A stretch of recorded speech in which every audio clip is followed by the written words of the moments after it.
దీనికి ఎదురు కంజి అంటారు, చూసారు కదా ఇలా ఉంటుంది. ఇది యాక్చువల్లీ రైనీ సీజన్ లోపు బాగా దొరుకుతుంది. ఇది తింటే మంచిది, బట్ ఎవరికి మోకాలు నొప్పులు కానీ ఏదైనా ఉంటే వాళ్ళు ఎక్కువ తినకూడదు, పెయిన్స్ ఎక్కువ అవుతుంది, వాత ఎక్కువ ఉంటుంది అన్నమాట. టేస్ట్ చాలా బాగుంటుంది. ఒక 2-3 టైమ్స్ తింటే ప్రాబ్లం ఏం లేదు. అదే మాదిరిగా మనం ఎక్కువ తింటే ప్రాబ్లం అయితే ఖచ్చితంగా ఉంటుంది. దీంతో నేను ఇప్పుడు పకోడీ చేయడానికి ప్రిపేర్ చేసుకుంటున్నాను. ఇది చిన్నగా ముక్కలు కట్ చేసి తురుముకోవాలి. ఇది చాలా స్మూత్గా ఉంటుంది చూడండి. నా నెయిల్ అయితే లోపలికి వెళ్ళిపోతుంది కదా, ఇలా చిన్నగా కట్ చేసేసుకొని తురిమేసుకోవాలి. ఇది కోరుకోవాలి. మధ్య మధ్యన ఇలాగ ముదిరిపోయి ఉంటుంది చూడండి. చేయి పెట్టి చూస్తాము, మనము లోపలికి వెళ్ళపోతే అది ముదిరిపోయినట్టు. అది అక్కడికి కట్ చేసేసుకొని మిగతా పార్ట్ అయితే మనం కోరుకోవాలి. ఇలా మొత్తం కోడేసుకోవాలి. రూమ్ మొత్తం మనం నీటిలోపు నానేసుకోవాలి. నైట్ మొత్తం నానేసుకొని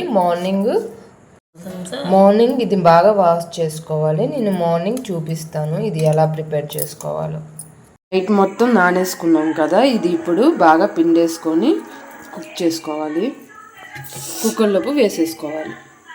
ఇలా బాగా పిండేసుకొని కుక్కర్లోకి పెట్టేసుకోవాలి. ఒకవేళ రాకపోతే ఇలా మనం వడవేసుకొని తీసేసుకోవచ్చు. ఇలా మొత్తం బాగా పిండేసుకొని తీసుకొని దీంట్లో ఇప్పుడు వాటర్ వేసుకొని కుక్ చేసుకోవాలి. దీంట్లో కొంచెం సాల్ట్ యాడ్ చేసుకోవాలి, కొంచెం షుగర్.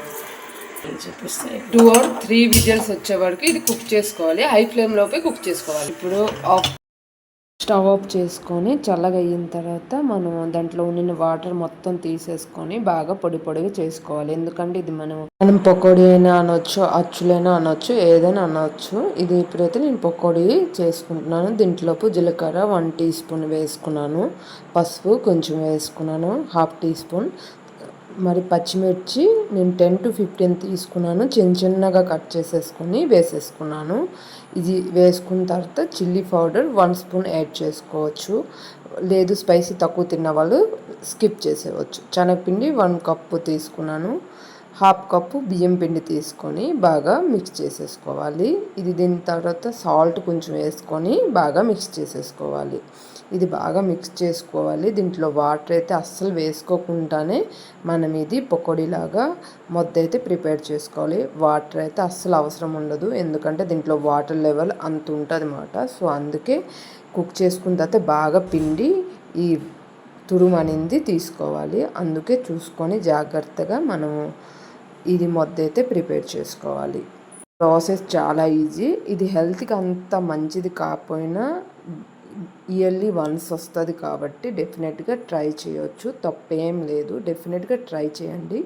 టేస్ట్ కూడా చాలా బాగుంటుంది. దీంట్లో ఆనియన్స్ కూడా వేసుకోవచ్చు. మేము ఇవాళ ఆనియన్స్ తినాం కాబట్టి ఆనియన్స్ అయితే స్కిప్ చేసేసాను. ఇప్పుడు ఇలా అచ్చుల్లాగా కానీ పకోడీలాగా మీకు ఎలా ఇష్టం ఉంటే అలా గాళ్ళలాగా కూడా చేసేసుకోవచ్చు. ఇలా అన్నీ చేసుకున్న తర్వాత డీప్ ఫ్రై చేసుకోవడమే. ఆయిల్ హీట్ అయినలోపు నేను ఇలా అన్నీ ప్రిపేర్ చేసుకొని సైడ్కి పెట్టేసుకున్నాను. ఆయిల్ బాగా హీట్ అయిపోయింది. ఇప్పుడు నేను అన్నీ ఒకేసారి వేయకుండా కొంచెం ఒక 5 to 6 వేసుకున్నాను ఫస్ట్.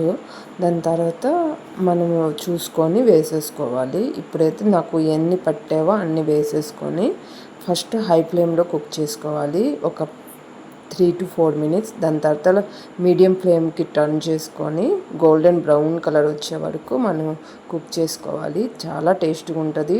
టమాటా సాస్తో చాలా బాగుంటుంది. డెఫినెట్గా ఇంట్లో ట్రై చేయండి. ఇది మీకు దొరికితే మాత్రం ట్రై చేయండి. ఇది ఓన్లీ మోకాల నొప్పి, ముడుకుల నొప్పి ఉన్న వాళ్ళు కొంచెం అవాయిడ్ చేస్తే మంచిది. అలానే ఒకసారి తింటే ఏదైనా ఏమి కాదు, ప్రాబ్లం అయితే లేదు. డెఫినెట్గా ట్రై చేయండి. ప్లీజ్ ఈ వీడియో మీకు నచ్చితే లైక్, షేర్, సబ్స్క్రైబ్ చేయడం మర్చిపోవద్దు. మీ ఫ్రెండ్స్ అండ్ ఫ్యామిలీ మెంబర్స్తో తప్పకుండా షేర్ చేయండి. ఎవరికైనా ఈ రెసిపీ తెలుసుంటే కింద కామెంట్ బాక్స్లో కామెంట్ చేయండి. Thank you for watching video.